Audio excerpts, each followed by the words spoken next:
देखिए, जो गठबंधन हो गया, सीटों का बंटवारा हो गया और आपको पता होगा 25 तारीख को कार्यक्रम में शामिल भी होने में जा रहा हूँ और बहुत जल्दी तारीख आ जाएंगी। अभी ज़रूरत ये है कि जनता को मुद्दे समझाना, भारतीय जनता पार्टी जिस तरह की साजिश करेगी उससे अपने कार्यकर्ता और जनता को बचाना, क्योंकि जिस तरह का उनके पास सोशल मीडिया का नेटवर्क है, जिस तरह से संसाधन उनके दिखाई दे रहे हैं, अभी आपको जानकारी हुई होगी कि किस तरीके से उन्होंने चंडीगढ़ का वोट लूटा था।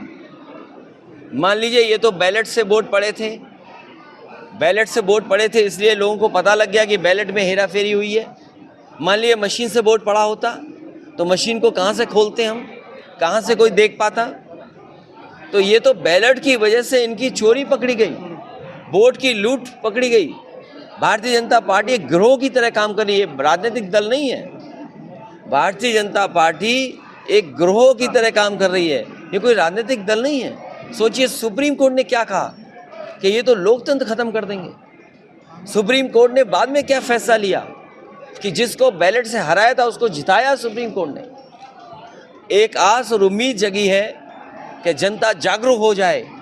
ये वोट लूटने का काम करते हैं, ऐसे लोगों को सबक सिखाने की जरूरत है आने वाले चुनाव में। आपने राजा भैया के लिए कहा कि उनका स्वागत है, तो क्या पिछली कड़वाहट और जो कुछ कहा वो सब आपने भूल के माफ कर दिया?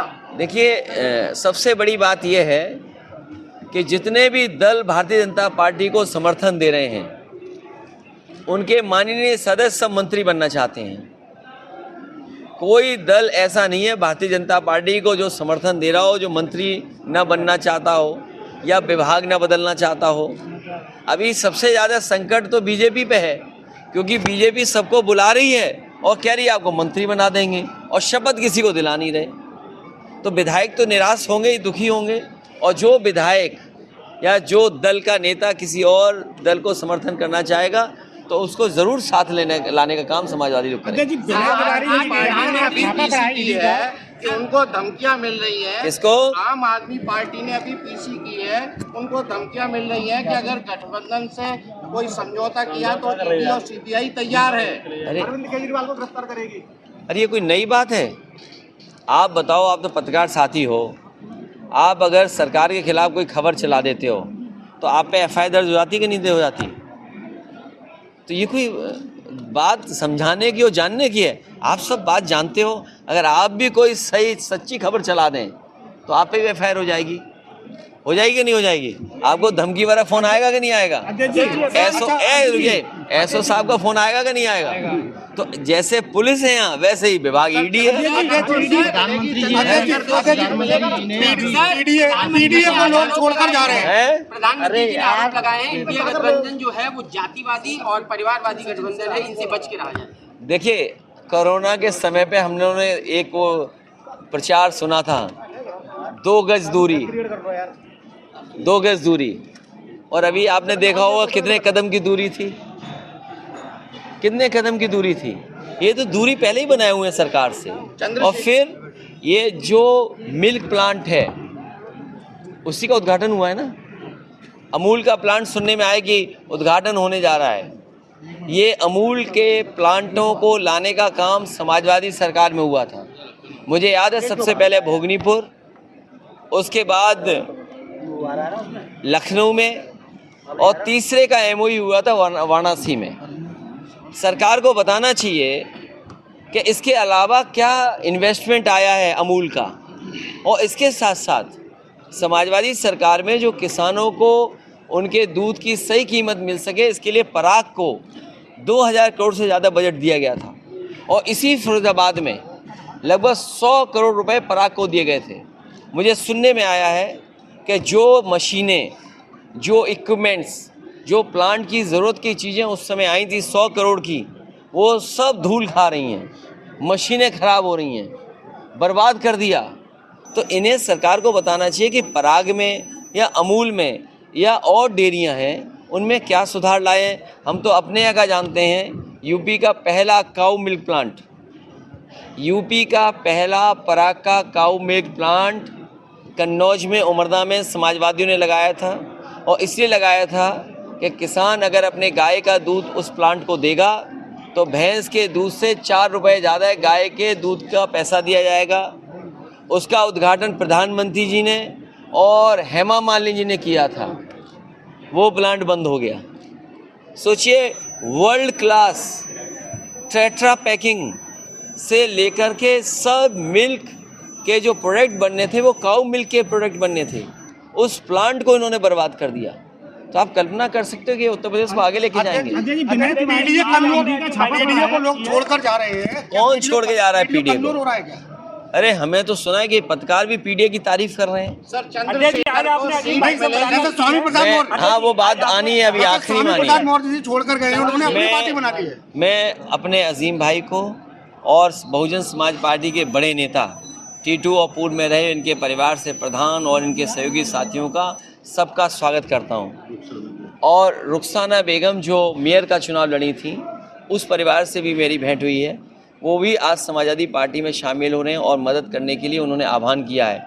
मैं अजीम भाई का और टीटू और इनके जितने भी सहयोगी साथी हैं उनका धन्यवाद देता हूं, और इसलिए भी धन्यवाद देता हूं कि बड़ी लड़ाई जो बाबा साहब भीमराव अम्बेडकर जी का संविधान बचाने की, इस देश का संविधान बचाने की, लोकतंत्र बचाने की, हमारे भाईचारा को बचाने की, आपस की जो मिली जुली संस्कृति उसको बचाने के लिए ये दोनों लोग जो साथ आए हैं, मैं इनका स्वागत करता हूं और बधाई देता हूं। और मुझे उम्मीद है कि पार्टी के लोग और हम सब लोग मिलकर के इनका वैसा ही सम्मान करेंगे जैसे पूर्व में हम लोग सम्मान करते हैं। अध्यक्ष जी, बदायूं में प्रत्याशी को बदला गया है। बदायूं में चंद्रशेखर को सीट मिलेगी क्या?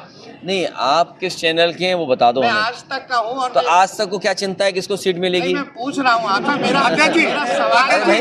अरे आज तक वालों को तो खबर चलानी होगी ना, ब्रेकिंग न्यूज। तो जब ब्रेकिंग न्यूज चलेगी तो बता देंगे आपको। अध्यक्ष जी, बदायूं के प्रत्याशी बदले रहे हैं, सीट चेंज हो गए हैं, क्या वहाँ कमजोर बदायूं में प्रत्याशी कमजोर साबित हुए क्या?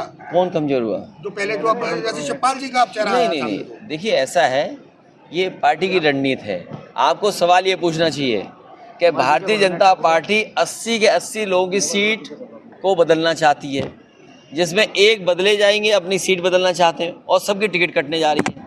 आपको पता है फिरोजाबाद की टिकट कटने जा रही है भाजपा की, पता है? तो फिर कमजोर है क्या वो? इसका मतलब मैदान छोड़ के जा रहे हैं। आगरा की टिकट बदलने जा रही है, ये पता है आपको? तो देखिए, सब पता है इनको। देखिए, इसका मतलब ये है कि आप सब जानते हो कि भारतीय जनता पार्टी के एक के अलावा सबकी टिकट कटने जा रही हैं, जो मैं समझ सकता हूं आप लोगों से, क्योंकि आसपास सब आप जानते हो, पत्रकार हो, आपस में परिचय रखते हैं, चर्चा करते हैं, तो आपको खुद पता है कि भारतीय जनता पार्टी सबकी टिकट काटने जा रही है एक के सिवा, और वो भी अपनी सीट बदलना चाहते हैं। या समाजवादी पार्टी और इंडिया गठबंधन 80 के 80 सीट जीतता है, तो क्या समाजवादी पार्टी प्रधानमंत्री पर दावा होगी? अच्छा, आपको क्यों चिंता है इस बात की? देखिए, आप अगर खुश हों तो आपकी भावना से मैं अपनी भावना मिला दूं। आज आप जिले में भ्रमण पर आए हैं, आज का क्या उद्देश्य है? आज का उद्देश्य है कि अजीम भाई समाजवादी पार्टी में आ गए, टीटू भाई समाजवादी पार्टी में आ गए, रुखसाना बेगम जी समाजवादी पार्टी में, और बहुजन समाज पार्टी के जो पार्षद जीते और कुछ निर्दलीय पार्षद वो सब समाजवादी पार्टी में आए। तो इससे खुशी की बात क्या हो सकती है? और दूसरा, चंचल जी के इस कार्यक्रम में शामिल हो रहे हैं हम लोग। अध्यक्ष जी, क्या फिरोजाबाद की सीट कहीं फेरबदल हो सकता है? जैसे अजीम भाई भी शामिल हुए हैं, क्या फिरोजाबाद की सीट में कहीं फेरबदल आ सकता है? तुम्हारा चैनल चल नहीं रहा आजकल क्या? तुम्हारा चैनल नहीं चल रहा, जाओ। भाजपा साम दाम दंड अपनाने वाली पार्टी है। 2024 के चुनाव में आप अपनी नैया कैसे पार करेंगे? देखिए, भाजपा एक्सपोज है, और एक्सपोज इसलिए है कि आप सरसों का तेल की कीमत पता कर लो, आप दाल की कीमत पता कर लो, चीनी की कीमत पता कर लो, और जो दावा कर रही सरकार कि हम दुनिया के 5वीं अर्थव्यवस्था बन गए हैं, वो 80 करोड़ लोगों को राशन खिला रही है। ये सोचिए आप, और किसान की किसी भी फसल की कीमत नहीं दे पा रही। ये सरकार सदन में कहती थी कि हम आलू खरीदेंगे। अरे आप तो आलू बेल्ट के लोग हैं, अगर एक भी आलू खरीदा हो तो बता दो आप। और फिर जो नमक फ्री दिया था इन्होंने राशन में, बताओ आज नमक की कीमत क्या हो गई है।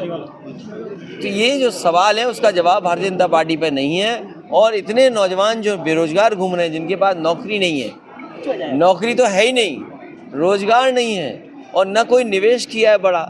जो यहाँ कारोबार था, मान लीजिए कांच का, चूड़ी का या और जो कारोबार था, कुछ लोगों को तो लाभ पहुँचा रही है सरकार, लेकिन उससे सब बर्बाद हो रहे हैं। कुछ लोग हमारे जो मजदूर हैं उनका जीवन यापन क्या हो रहा है बताइए सरकार में। तो जो मजदूर है उसके लिए सरकार ने क्या किया, जो छोटे कारोबारी हैं उसके लिए क्या किया, किसान के लिए क्या किया, नौजवान के लिए क्या किया, और व्यापारियों को जीएसटी के छापे दिए। जीएसटी के और तमाम छापे वो अपने कागज में ही उलझे हुए हैं। अध्यक्ष केवल लास्ट सवाल, विनय तिवारी जी समाजवादी पार्टी के बड़े वरिष्ठ पदाधिकारी, उनका ईडी का छापा पड़ा है। गठबंधन को जो देखिए, 17 सीटें दी हैं, उस पे और मंथन होगा क्या? देखिए एक साथी जो पूछ रहा है ईडी का छापा, सीबीआई का छापा, ये जैसे आपकी थाने की पुलिस होती है वैसे ही वो लोग हैं। तो इससे एक लाभ तो होता है कि आपके कागज़ ठीक हो जाते हैं। तो ये आपके कागज़ ठीक करने आ रही है, एजेंसी जो आ रही हैं वो कागज़ ठीक करने आ रही हैं। और इससे बड़ा सवाल आपको ये पूछना चाहिए, ये आपको उलझा के रखी बीजेपी, क्योंकि ये पत्रकार साथी ने सवाल अच्छा पूछा है। सबसे बड़ा सवाल ये है कि 10 लाख करोड़ बड़े बड़े उद्योगपतियों का इन्होंने कर्ज माफ़ किया है। 10 लाख करोड़ का कर्ज माफ़ किया है और देश के बड़े बड़े उद्योगपतियों को लोन कितना दिया है। आप सोचिए, ये जो महंगाई है, जो नौकरी नहीं है, रोजगार नहीं है, उसका कारण एक ये भी है कि 10 लाख करोड़ तो इन्होंने उद्योगपतियों का कर्ज माफ़ कर दिया। और जो पैसा किसान, गरीब और नौजवान के लिए नौकरी के लिए खर्च होना था, वो पैसा उन्होंने उद्योगपतियों को दे दिया लोन। तो अगर देश के उद्योगपति सब पैसा लोन में ले लेंगे और उन्हीं का कर्ज माफ़ हो जाएगा, तो हमारे किसान को, नौजवान का भला कैसे होगा। तो आपको उलझाने के लिए, विपक्ष को डराने के लिए, विपक्ष अपनी आवाज़ न उठाए उसके लिए ईडी। अरे ईडी अभी तो विपक्ष पे चल रही है। ये हमारा पत्रकार साथी जब न्यूज़ चलाएगा तो ये भी चलाएगा कि जो अखबार, जो टीवी न्यूज़ कभी सरकार के खिलाफ दिखाता है उस पर भी सीबीआई और ईडी हुई है। हुई कि नहीं हुई? भैया इंडिया गठबंधन में 17 सीटें दी गई हैं कांग्रेस को, क्या इसमें और मंथन हो या 17 काफी है? तो मैं कोई बता दो। अरे नहीं, तुम बताओ कोई तुम्हें समझ में आ रही हो कि ये और दे दे। नहीं, ये ना समझ में आ रही हो, ये समझ में आ रही हो कि 2 वापस ले लो। बताओ कौन सी ले लें, कौन सी वापस लेने बताओ। लखीमपुर खीरी के लिए बार-बार कांग्रेस कह रही है ये सीट हमको मिलनी चाहिए। ये कोई चर्चा नहीं हो, सब बातचीत हो चुकी हैं। और देखिए इतने दिनों जो बातचीत हुई है तभी ये फैसला लिए। और हम तो अभी भी देखिए बहुत लिबरल है समाजवादी पार्टी कि भाई प्रत्याशी ऐसा हो जीतने वाला, प्रत्याशी ऐसा हो जो बीजेपी से मुकाबला कर ले। हमें सवाल ये नहीं कि संख्या क्या हो या वो हमारी गिनती कैसे आगे पीछे हो, लेकिन कम से कम जीतने वाला जो हो, चाहे हमारी पार्टी से लड़े या गठबंधन का लड़े, ऐसा हो जो बीजेपी का मुकाबला कर ले। मोदी जी ने 400 की गारंटी ली है। मोदी जी कह रहे हैं 400, मोदी मतलब 400 गारंटी। देखिए अच्छा ये बताओ, कोई गारंटी चल रही है? आप बताओ नमक की कीमत क्या है? कोई गारंटी है नमक की कीमत पे? डीजल पेट्रोल की कोई कीमत की गारंटी है? ये गारंटी केवल घंटी है, गारंटी नहीं है ये। जैसे आपने तालियों थाली बजाई थी वैसे ये घंटी है। आप ये बताइए गारंटी नौकरी की क्यों नहीं है, गारंटी रोजगार की क्यों नहीं है, और गारंटी महंगाई कम करने की क्यों नहीं है?